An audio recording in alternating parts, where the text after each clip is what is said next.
ओम श्री साई सत्पुरुषाय नमः।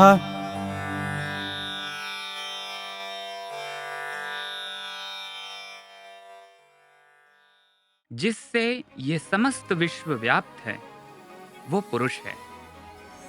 श्री सत्यसाई सत्तत्व है।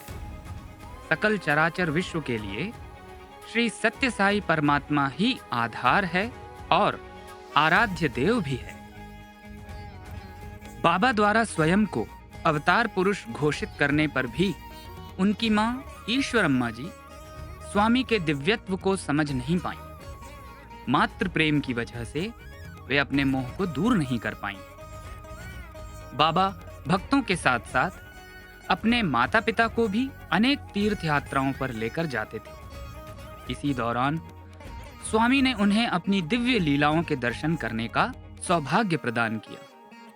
सन 1972 के मई महीने में वृंदावन में समर कैंप का आयोजन हो रहा था।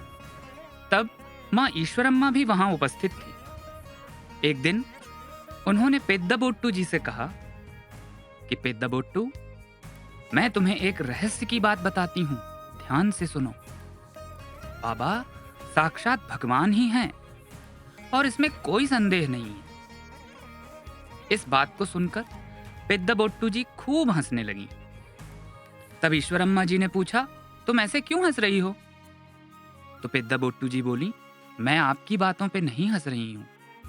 कम से कम अब आपको ये तो ज्ञात हुआ कि आपका सत्या साक्षात भगवान है, इसलिए मैं खुशी से संतोष व्यक्त कर रही हूं। फिर भी चलिए बताइए कि बाबा भगवान हैं, आज आपको ये कैसे ज्ञात हुआ?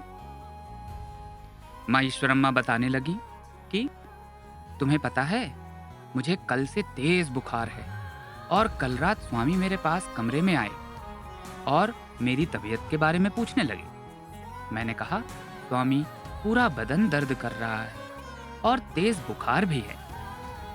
इसके बाद जो हुआ वो आश्चर्यजनक था। तुम्हें और मुझे दिखने वाले स्वामी के स्थान पर मुझे श्री रामचंद्र जी दिखाई दिए।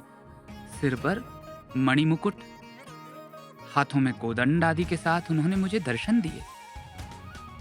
मैंने उन्हें प्रणाम किया। इसमें लेश मात्र भी भ्रांति नहीं है, ये सत्य है। फिर भगवान श्री रामचंद्र ने पुनः स्वामी का रूप ले लिया। तब स्वामी ने विभूति सृजित की और बोले, चिंता मत करो, बुखार कम हो जाएगा।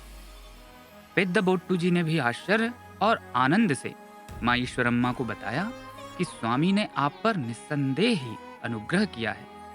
कितना अद्भुत अनुभव है आपका।